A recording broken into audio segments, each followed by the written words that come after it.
পাথারকান্দির চাঁদখিরা স্বামী বিবেকানন্দ কলেজে অগ্নিকাণ্ডের ঘটনা। আগুনে অফিস কার্যালয়ের আসবাবপত্র সহ বেশ কিছু ফাইল পুড়ে ছাই। দমকলের ইঞ্জিন ঘটনাস্থলে পৌঁছে আগুন নিয়ন্ত্রণে আনে। অগ্নিকাণ্ডে প্রয়োজনীয় নথিপত্র সহ কয়েক লক্ষাধিক টাকার আসবাবপত্র ক্ষতি।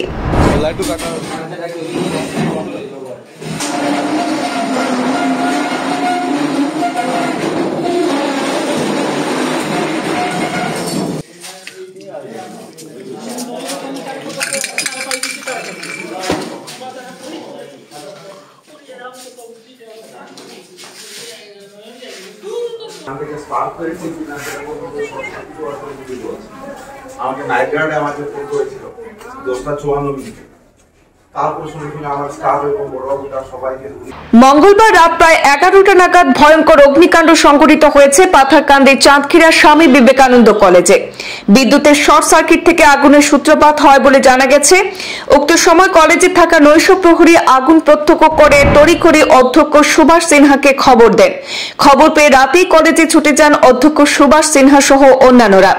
তাৎক্ষণিকভাবে খবর দেওয়া হয় অগ্নি নির্বাপক বাহিনীকে। দমকলের ইঞ্জিন ঘটনাস্থলে পৌঁছে আগুন নিয়ন্ত্রণে আনে। জানা গেছে অগ্নিকাণ্ডের ফলে অফিসের কার্যালয়ের আসবাবপত্র সহ বেশ কয়েকটি ফাইল পুড়ে ছাই হয়ে গেছে। বর্তমানে পাথারকান্দির চক্র আধিকারিক বরিন বাবা বালারি কলেজে উপস্থিত হয়ে পরিস্থিতি পর্যবেক্ষণ করেন। অগ্নিকাণ্ডের ফলে প্রয়োজনীয় নথিপত্র সহ কয়েক লক্ষাধিক টাকার আসবাবপত্রের ক্ষতি হয়েছে বলে খবর।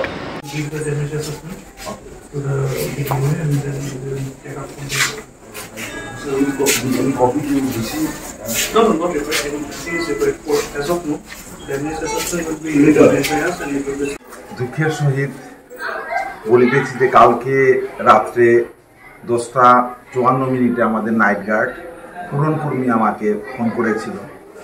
সঙ্গে সঙ্গে আমরা খবর পেয়ে আমার স্টাফ কয়েকজনকে ফোন করেছি এবং সঙ্গে বড়বাবু ছিল আমার সঙ্গে, এবং উইদিন 4-5 মিনিটের মধ্যে কলেজ প্রাঙ্গণে আসলাম। আসার পরে সিচুয়েশন ভয়ানক ছিল। সঙ্গে সঙ্গে আমি ফায়ার ব্রিগেডকে ফোন করেছি পাথারকান্দি এবং থানাকে ফোন করেছিলাম, এবং তারা অতি সত্ত্বর রেসপন্স করে ওখানে আসলো কলেজ, এবং সেই ভীষণ যে আগুন যেটা ছিল তারা চেষ্টা করেছে বা সবাই চেষ্টা করে সেগুলা আমরা বন্ধ করতে পেরেছি। এবং সেই আপনারা দেখে নিই যে সিচুয়েশন কি হয়েছে, সেই দিকে এই অগ্নিকাণ্ডের সে অনেক কিছু ক্ষয়ক্ষতি হয়েছে। তার মধ্যে অনেক কিছু ফাইল আমরা সেগুলা সেভ করতে পেরেছি এবং অনেক কিছু জ্বলেছে। কি কারণে এই ঘটনা সংঘটিত হয়েছে আপনার কি মনে হয়? সেগুলা মনে হয় শর্ট সার্কিটের কারণ। সেখানে সিসি ক্যামেরা ছিল, বোর্ড ছিল, সেই সিসি ক্যামেরার বোর্ডের এদিকে দেখুন ছিল, এবং সে সিসি ক্যামেরার যে মেশিন ডিভিআর মেশিনটা ছিল সেখানে শুধু সেখান থেকে বুঝে সেটা শর্ট সার্কিট হয়েছে। আমার মনে হয় সেটাই হতে পারে।